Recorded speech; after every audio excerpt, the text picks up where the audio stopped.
महायोगी उपाध्याय श्री गुप्ती सागर जी गुरुदेव के प्रवचन और लेटेस्ट धार्मिक भजन व कार्यक्रम निशुल्क देखने व सुनने के लिए हमारे YouTube चैनल गुप्ती धाम को आज ही सब्सक्राइब करें और सबसे पहले देखने के लिए बेल आइकन पर क्लिक जरूर करें। मार्तण्डं धर्मामृतपयोधरम् योगिकल्पतरुं नौमि देवदेवं वृषध्वजम्।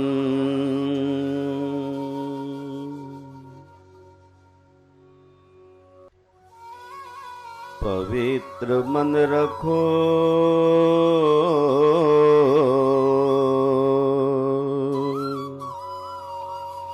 पवित्र मन रखो, पवित्र तन रखो, पवित्रता मनुष्यता की शान है। जो मन वचन कर्म से पवित्र है वो चरित्रवान ही यहाँ महान है। पवित्र मन रखो, पवित्र तन रखो, पवित्रता मनुष्यता की शान है। जो मन वचन कर्म से पवित्र है वो चरित्रवान ही यहाँ महान है। बड़ा ही मूल्यवान है तुम्हारा ये जन्म, तुम्हारा ये जन्म। बड़ा ही मूल्यवान है तुम्हारा ये जन्म, तुम्हारा ये जन्म। जगत की कर्म भूमि में करो भले करम, करो भले करम।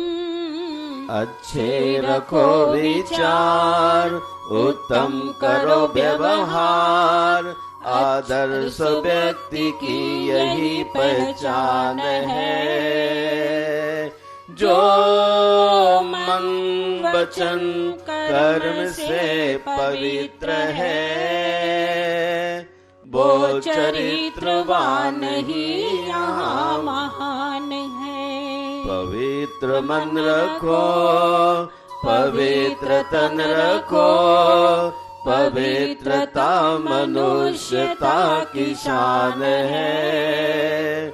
जो मन वचन कर्म से पवित्र है वो चरित्रवान ही यहाँ महान है। तुम अपनी आँख में अमृत रखो विमल विमल, सदा विमल विमल। तुम अपनी आँख में अमृत रखो विमल विमल, सदा विमल विमल। तुम्हारी वाणी में माधुर्य हो सरल सरल, सदा सरल सरल। तुम्हारी वाणी में माधुर्य हो सरल सरल, सदा सरल सरल। तुम हो के निर्विकार सबका करो सत्कार, ये जन्म तुम्हारा इम्तिहान है। जो मन वचन कर्म से पवित्र है वो चरित्रवान ही यहाँ महान है। पवित्र मन रखो, पवित्र तन रखो, पवित्रता मनुष्यता की शान है। जो मन वचन कर्म से पवित्र है वो चरित्रवान ही यहाँ महान है। जय बोलिए संत श्रोमणी आचार्य गुरुवर विद्यासागर मुनिराज की जय। जय बोले परम पूज्य उपाध्याय श्री गुप्ती सागर जी महाराज की जय। बोले 3 कम 9 करोड़ मुनि महाराजों की धर्म स्नेह बंधुओं, जिस प्रकार पर्वतों में सुमेरु पर्वत और देवों में जिनेन्द्र देव प्रधान हैं, उसी प्रकार आचार्य भगवंतों ने कहा है, सब दानों में अभय दान प्रधान है। अभय के माने होता है जो हम आपको 10 प्राण मिले हैं उनकी रक्षा करना, यानी अहिंसा परमो धर्म की शरण में बैठकर अपने जीवन का उन्नयन करना। अहिंसा के बिना जीवन का गुजारा नहीं, अहिंसा के बिना मोक्ष का संपादन भी नहीं। अहिंसा को जगत की मां कहा गया है, अहिंसा को परम ब्रह्म भी कहा गया है। जिन्होंने परम ब्रह्म परमात्मा अहिंसा को जान लिया है, वही महापुरुष ऋषभदेव, अजितनाथ, संभवनाथ या कहिए महावीर भगवान जैसी आत्मा के रूप में परिवर्तित हो सकते हैं। हमें हर क्षण इस बात के ध्यान रखने की जरूरत है कि मेरे द्वारा न अपने प्राणों की हिंसा हो, न दूसरे के विचारों का घात हो। दूसरा व्यक्ति किस राह चल रहा है, हम उसका कॉन्ट्रैक्टरशिप नहीं लिए, हम केवल कभी कभार दया के वशीभूत होकर उसके लिए गाइड कर देते हैं, लेकिन उतना ही गाइड करना चाहिए जितना कि उसको डाइजेस्ट हो। आज 2 सुख टकराते हैं और तीसरा दुख पैदा हो जाता है। 2 सुख टकराते हैं, पिता सोचता है कि पुत्र ठीक से जिए और पुत्र सोचता है कि पिता को तकलीफ ना हो, लेकिन दोनों के एक साथ मंच पर आने से बहस शुरू हो जाती है, हिंसा के बादल टकराने लग जाते हैं। इधर पिता का स्वर ऊंचा होता है तो पुत्र भी कोई पीछे रहने वाला नहीं है। पुत्र को पिता के प्रति श्रद्धा होती तो उसके जीवन का उत्कर्ष होता। आज पुत्र पिता बन गया है और इसलिए अब पुत्र ने पिता की देखभाल कम कर दी है।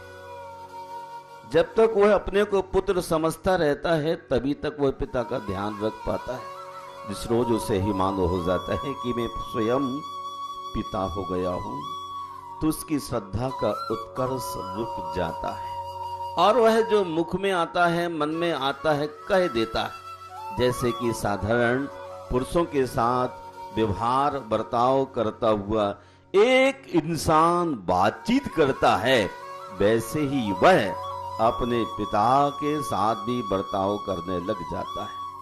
अभय का मुख्य स्रोत है सम्यक दर्शन, नजरिया। मैं अपनी आंख से अपने पिता के लिए, अपने गुरु के लिए और देव के लिए देख रहा हूं। जिस आंख से देव को देखता हूं, उस तरह की हमारे भीतर उस पाषाण से अनुभूति होने लगती कि नहीं, इदम एव पार्श्वनाथ। अलबत्ता मखराना से एक पाषाण को शेप दे करके लाए हैं अच्छे इंसान का, लेकिन मैंने कहा इदम एव पार्श्वनाथ, तो निश्चित ही मुझे पार्श्वनाथ के गुण उसमें दिखने लग जाते हैं। इदम एव महावीर, तो निश्चय ही उसमें से महावीर की तस्वीर झलक करके बाहर आ जाती है। यह सम्यक दर्शन हमारी नजरिया की बात है। हमारा नजरिया जितना अच्छा होगा उतना ही धरती पर हम अपने आप को आगे बढ़ाने में सफल होते हैं। यथार्थ की धरती पर बिछी उजालों की राहें जिस व्यक्ति को मिल जाती हैं, वह अभय होकर अपने गंतव्य की ओर आगे बढ़ जाता है। हम यथार्थ की धरती पर चल नहीं पा रहे हैं। मुखौटा जब तक लगा हुआ है, आदमी अपने पिता को प्यार नहीं कर पाता है, और पिता भी यदि मुखौटा लगा लेता है तो पुत्र से प्यार नहीं कर पाता है और दोनों के बीच एक बहरूपिया की तरह पिक्चर चलती रहती है। दोनों समझते हैं कि पिता मुझे नहीं समझता, वो कहता मैं ही पिता को नहीं समझता हूं, और धीरे धीरे वहां महाभारत की भूमिका आकार लेने के लिए खड़ी हो जाती है। पिता पुत्र के जीवन में महाभारत की भूमिका नहीं, रामचंद्र और दशरथ के बीच के व्यवहार की भूमिका ही एक अच्छे परिवार के सृजन में कारण बनती, अच्छी समाज के स्ट्रक्चर बनाने में एक दूसरे का प्यार, फाइटिंग नहीं। यदि फाइटिंग करने की सोचकर घर से निकले हों तो फिर तो निश्चय ही संवाद होने वाला है और एक ऐसा दूषित वातावरण जो आपके लिए सोचने के लिए भी विवश कर देता है। आपका मन दुखी क्योंकि आपके मन में कोई सद्भावनाएं नहीं है। देख दूसरों की बढ़ती को हमारे भीतर एक अच्छा संस्कार पैदा होना चाहिए था, जैसा कि पिछले युग में पड़ोसी के प्रमोशन को देखकर मन प्रिय प्रफुल्लित होता था और वह सोचता था कि मेरा पड़ोसी का बच्चा इतना सुंदर है, मैं भी अपने बच्चे को ऐसी बनाने की कोशिश करूंगा। जो व्यक्ति पड़ोसी के बच्चे को देखकर प्रसन्न होता है, पड़ोसी की मां को देखकर आनंदित होता है, वह भी अपने घर के वातावरण बनाने के लिए ऐसी ही मशक्कत करता था, अपनी सहिष्णुता को बढ़ाता था, समन्वय के पथ पर चलता था और अभय की इमारत खड़ी करता हुआ चला जाता था। जब हमारे अंदर सद्भावना होगी, सहिष्णुता होगी, समन्वय के भाव होंगे तो निश्चय ही प्रत्येक व्यक्ति के लिए अभय दिया जाता है। अभय यानी अहिंसा की डगर पर हम एक एक डग भगते चले जा रहे हैं और वह व्यक्ति अभय की इमारत खड़ी कर देता है। शांति का प्रकाश महानुभाव अभय के सानिध्य में ही फैलता है। अनेक लोग आते हैं सवाल लेकर के, वो कहते मैं शांति चाहता हूं। आप शांति चाहते हैं किंतु आपके मन में दूसरों के प्रति प्यार का कोई संस्कार नजर नहीं आ रहा। दूसरों के जीवन विकास को देखकर आपका मन मचल जाता है। दूसरों के वैभव को देखकर आपके मन में द्वेष आ खड़ा होता है, जबकि दूसरे का वैभव आपके घर द्वार में दस्तक नहीं दे सकता है और न दूसरे का बच्चा आपका बच्चा हो सकता है प्रमोशन के माध्यम से। लेकिन आपने उन चीजों को देख करके अपने दिल के लिए गंदगी का आधार बनाया। एक वह बच्चा है जो राजा बनने की योग्यता रखता है और अपने रूम के अंदर तरह तरह के सुमन सजाता है, अगरबत्ती लगाता है और मोमबत्ती लगा के प्रकाश कर देता है। और एक वह है जो गंदगी में जन्म लिया हुआ है, मिथ्यात्व के साथ जन्मा है, स्वार्थी है, ईर्ष्यालु है, घृणा रखने वाला है, दूसरे का माल अपने बनाने की कोशिश करता है। उसके रूप में तो गंदगी ही गंदगी होगी। धर्म स्नेह बंधुओं, हम दूसरे के लिए अभय प्रदान करने की बात सोचें। अभय प्रामाणिकता का प्रमाण पत्र है। अभय प्रामाणिकता का प्रमाण पत्र है।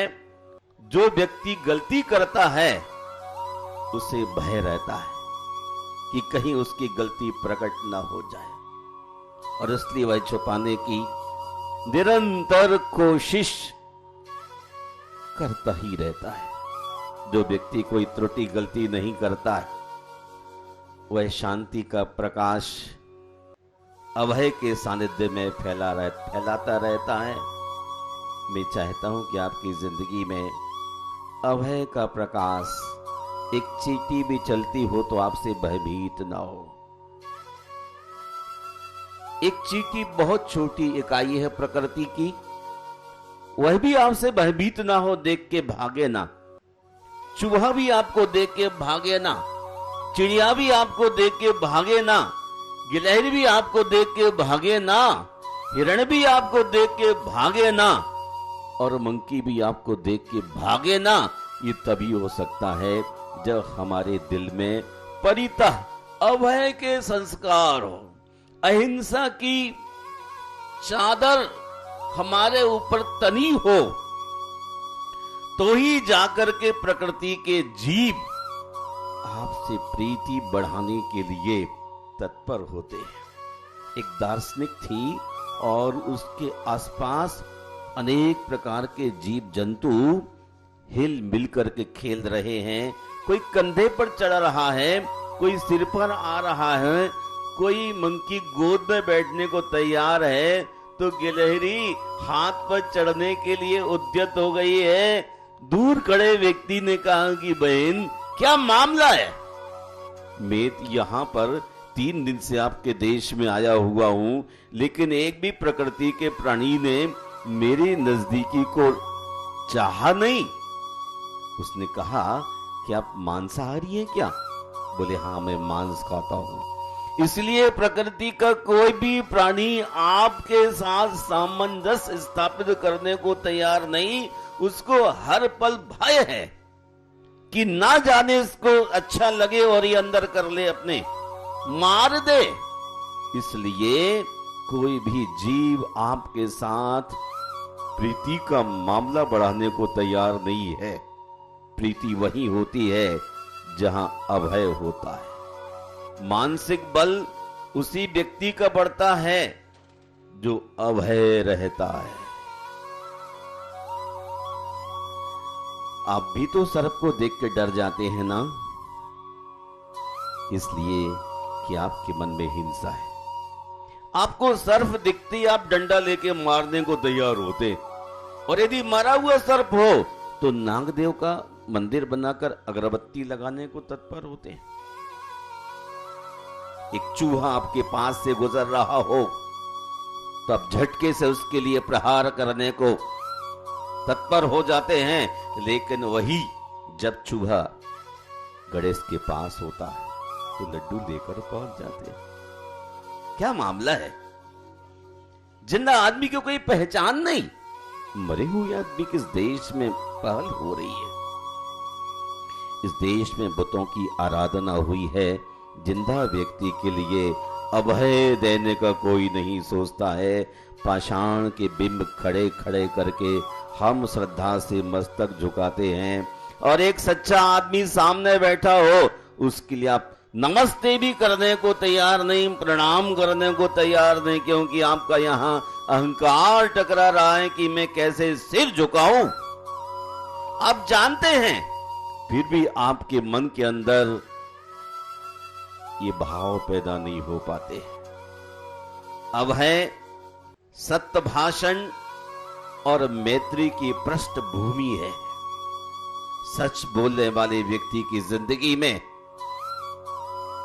अभय ही अभय होता है, और सत्वेषु मैत्रीम, प्राणी मात्र से जो प्रीति रखता है वह व्यक्ति भी अभय से भरा होता है। क्या तीर्थंकरण जैसा हमारा पुण्य हो सकता है? हो सकता है, यदि हमारे मन और प्राणों के बीच अभय की सदैव भूमिका बनी रहती है।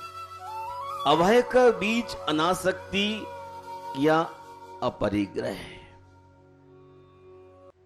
अनासक्ति डिटैचमेंट, हमें किसी चीज की कोई आवश्यकता नहीं। कोई कुछ भी आपसे फरियाद करे, इस चीज की आवश्यकता रखिए ना, आप कहें मुझे किसी चीज की आवश्यकता नहीं। आवश्यकता नहीं अर्थात अपरिग्रह। जब व्यक्ति अपरिग्रही हो जाता है तो 5 इंद्रिय, मनोबल, वचन बल, काय बल, आयु और श्वास, इन 10 प्राणों के लिए वह हमेशा संभाल के चलता रहता। कोई व्यक्ति अभय होकर ही लक्ष्य की ओर स्वतंत्र गति से चल सकता है। कोई व्यक्ति प्रकृति का एक पशु हो, पक्षी हो, छोटा सा कीट भी क्यों ना हो, जब खुले आकाश में चलता है तो पूरी मुस्कुराहट के साथ चलता है, और बीच में स्पीड ब्रेकर बने रहते हैं तो उसको अपनी जिंदगी का भय लगता, कहीं प्राण न हो जाए, शरीर नष्ट ना हो जाए। मैं आप सबके मंगल की कामना करता हूं और चाहता हूं व्यक्ति अभय होकर अपने लक्ष्य की ओर स्वतंत्र गति से चल पड़े। इंसान अभय बने किंतु सद आचरण करने में भय भी रहे। इंसान अभय बने किंतु असद आचरण करने में भय रखे। ये नहीं कि आप अभय हो गए तो पिताजी के सामने ड्रिंकिंग करने लग जाएं, नॉनवेज खाने लग जाएं, पराई स्त्री पर बुरी आंख पिताजी के सामने भी रखें। ये असद आचरण आपके लिए अशोभनीय होता है। जो इंसान अभयवान होता है वह असद आचरण से भयभीत रहता है। मेरे द्वारा कोई गलत ना हो जाए, इस बात की उसके अंदर निरंतर एक ज्योति जगती रहती है। वो कहता नहीं मेरे से कोई गलत काम नहीं होना चाहिए। अहिंसे जगन माता, अहिंसा जगत की माँ है। मेरी माँ यदि मुझे शिकायत करे, मेरी माँ पीड़ित होने पे ही शिकायत करती है। यद्वा तद्वा माँ अपने बेटी की शिकायत कभी ना सुन सकती, न कर सकती। हम भी अभय की जिंदगी जीने वाले हैं, तो आइए जो अभयदान देने वाला है वह अपने जीवन में स्थिरता, आदेयता, गंभीरता, तेजस्विता, स्वरूपता, सौभाग्यत्व, त्यागित्व, यशस्विता, निरोगता और दीर्घायुष्यता आदि लोकोत्तर गुणों को और धर्म, अर्थ, काम, मोक्ष को सहज ही प्राप्त होता है। हम दूसरे व्यक्ति या दूसरे जीव का थोड़ा भी अशुभ ना सोचें, अशुभ ना सोचें, हम अच्छा ही सोचें। यदि किसी का भला नहीं कर सकते तो थोड़ा भी हमें बुरा नहीं करना चाहिए। जो व्यक्ति अभय देता है उसकी जिंदगी में स्थिरता होती है, आदेयता, अनेक लोग उसके साथ जुड़ जाते हैं। जो व्यक्ति अभय देता है वह गंभीर हो जाता है, उसके चेहरे पर तेज टपकने लग जाता है, रूप स्वरूप हो जाता है, सारे सौभाग्य उसके चरणों में होते और वह त्यागियों की कैटेगरी में आता है। उसका यश लोकोत्तर तक फैलता है। वह कभी कहीं रोगी नहीं, सदैव निरोग होता है और अच्छी आयु लेकर के आओ सबके सामने एक मॉडल पेश करता है। रसिया में 148 वर्ष का व्यक्ति घोड़े की लगाम लेकर के खड़ा, ये उसकी दीर्घायु अभय का प्रतीक है। आप सब अभय देने की बात सोचें। 5 इंद्री, मनोबल, वचन बल, कायबल, आयु और श्वासोच्छ्वास, इन 10 प्राणों को न अपने नष्ट करने की ओर बढ़ें न दूसरे के प्राणों का घात करें। जबरदस्ती अपनी इंद्रियों को काटना नपुंसक वेद के बंद के लिए कारण माना गया है। अपनी किसी भी जागृत इंद्री को संयम के माध्यम से, इंद्री दमन के माध्यम से अरिहंत तक पहुंचना है, लेकिन इच्छाओं को दबा करके या उनको जाति करके छत बिछत करना नपुंसक वेद बंद के लिए कारण बनता है। ऐसा पूज्य पांच महाराज ने फरमाया है। मैं चाहता हूं कि आप अपनी जिंदगी में सभी के लिए अभय देने का प्रयास कीजिएगा। सुखी रहें सब जीव जगत के, कोई कभी ना घबरावे। इन्हीं शब्दों के साथ मैं विराम लेता हूं और आपके मंगल की कामना करता हूं कि आपके जीवन में अभय के संस्कार बढ़ें। जिस व्यक्ति के जीवन में दूसरे के प्रति अभय की भावना है, वही ही अहिंसा मां की गोद में परम ब्रह्म परमात्मा को प्राप्त कर सकता है। शेष शमशान की राख। जय बोलिए विश्वबंद भगवान महावीर स्वामी की। नमो नमो वरिहंताणं, नमो नमो सिद्धाणं, नमो नमो आयरियाणं, नमो नमो वज्रायाणं, नमो लोय सव साहुणं, नमो नमो वरिहंताणं।